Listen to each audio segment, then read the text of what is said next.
समस्त को स्वागत। आज गोटे नूतन विषय जार नाम विशेषण, जहाँ को आम पदर गोटे अंश बोली कही था विशेषण को।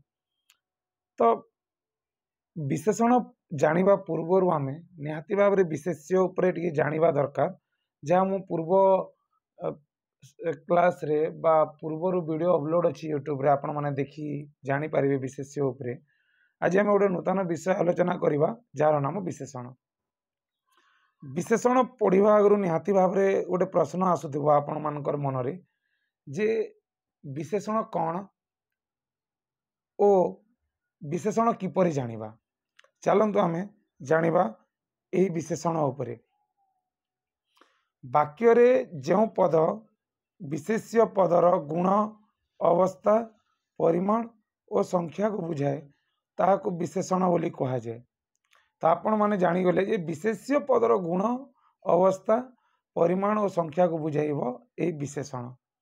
अन्य अर्थ रे यदि देखिबा ए विशेष्य पद को अतिरंजित करे। यही जो पदटा विशेषण पदटा कौन करे, विशेष्य पद को अतिरंजित बा विश्लेषित करे, ताहाको आमे विशेषण बोली कही थाउ। तो आमे कही परिबा जे ए विशेषणर काम हैला विशेष्य पद को कौन करिबा, अतिरंजित करिबा बा विश्लेषित करिबा, जेपरि विशेष्य पद स्पष्ट भाव में जना पड़िबा। जेमिति पिला, पिलार आगु आमे जदि लगे देबा भल, किपरि पिला नाइ भल पिला। जदि आमे आंबर आगु लगे देबा पाचिला, तो आमे जानि जिबा पाचिला आंब को ही बुझाउछि। कलम आगु दीटी कलम, जेपरि लोकटी रो आगु बुद्ध लगा जाइछि एवं चार पूर्वर कपे। एवं जदि आमे देखिबा आउ मध्य कहि परिबा जे कम बेसी, उणा अधिक, गुण दोष ए भित्ति रे मध्य विश्लेषित करिथाय विशेषण। तो वाक्य गुड़ी को आमे लक्ष्य करिबा। चलंतु भल पिला आदर पाए, ए जगह देखंतु पिला, पिलाटा कौन गोटे विशेष्य, कि प्रकार विशेष्य ना नामवाचक विशेष्य। तार पूर्वर भल अच्छी, भलटा कौन गोटे विशेषण, कौन एटा गोटे विशेषण। कि प्रकार विशेषण नाइ गोटे पिलार गुण को बुझाउछि भल। भल कौन किपरि पिला नाइ भल पिला, तो तार गोटे गुण को बुझाइला। आंब, आंबटा गोटे विशेष्य, आंबर गोटे अवस्था को बुझाइला, किपरि आंब नाइ पाचिला आंब। कलम गोटे विशेष्य, तार कौन को बुझाइला, संख्या को नाइ दीटी।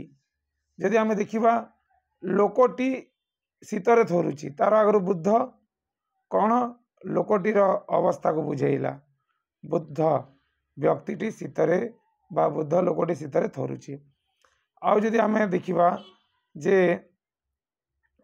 एटा देखंतु जानि परिबे मो पाई कपे चा दियो, एटा कौन कला चाटा, चार पूर्वर कौन कपे, कपेटा कौन विशेषण, कौन को बुझेला गोटे चार परिमाण को बुझेला।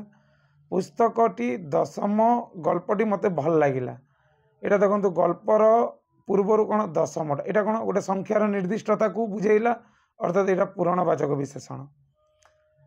पुणी देखिबा चलंतु ज्ञानी लोक, ज्ञानी लोक कौन सबुआड़े आदर पाए। ज्ञानीटा कौन, ज्ञानीटा हूँ गोटे गुण। एवं जदि कौन विद्वान लोकटे सबुआड़े आदर पाए, विद्वानटा हूँ गोटे गुण। एवं देखो सुंदर फूल समस्त मन को मोहिनी, ए जगह देखा सुंदरटा कौन, यदि सुंदरटा कौन, ये सुंदरटा हूँ गोटे फूलर अवस्था को बुझेला। तो यही प्रकार आमे विशेषण केतोटी उदाहरण देखी जानी परिबा जे विशेष्य को विश्लेषित करे। कौन कौन विश्लेषित करे, तार गुण को विश्लेषित करि पारे, तार अवस्था को विश्लेषित करि पारे, तार परिमाण को विश्लेषित करि पारे, तार संख्या को विश्लेषित करि पारे। ए प्रकार चलंतु तार प्रकार भेद उपर आलोचना करिबा।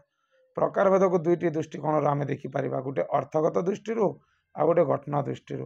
जदि आमे अर्थगत दृष्टि देखुछु तो आमे जानि परिबा जे गुणवाचक विशेषण, अवस्थावाचक, संख्यावाचक, परिमाणवाचक, पूर्णवाचक तुलनात्मक जदि देखा गठन दृष्टि विशेष्यर विशेषण बा नाम विशेषण विधेय विशेषण आ गोटे है विशेषण विशेषण सार्वनामिक विशेषण आ गोटे कौन आ गोटे है विशेष्य रूपी विशेषण कौन विशेष्य रूपी विशेषण संबंध कारक विशेषण क्रिया विशेषण क्रियाज विशेषण। तो ए प्रकार में विशेषणर प्रकार भेद जानिबा पूर्वर ए सब उपर अवगत हवा निहाती दरकार कारण आमे जेतेबेले केवल जे बही पढ़ी घोषी देवाटा बरं घोषिबा आगु जानिबा दरकार जे विशेष्य कौन विशेष्यटा गोटे निर्दिष्ट नाम जाति वस्तु गुणर क्रिया बुझे किंतु विशेष्य पदर पूर्वर जहाँ तार को विश्लेषित करे जी अतिरंजित करे ताको आमे विशेषण बोली कही। आशा करे आपण माने विषयटा बुझी पारिथिबे। आको आमे पुणी तार प्रकार भेद आलोचना करिबा।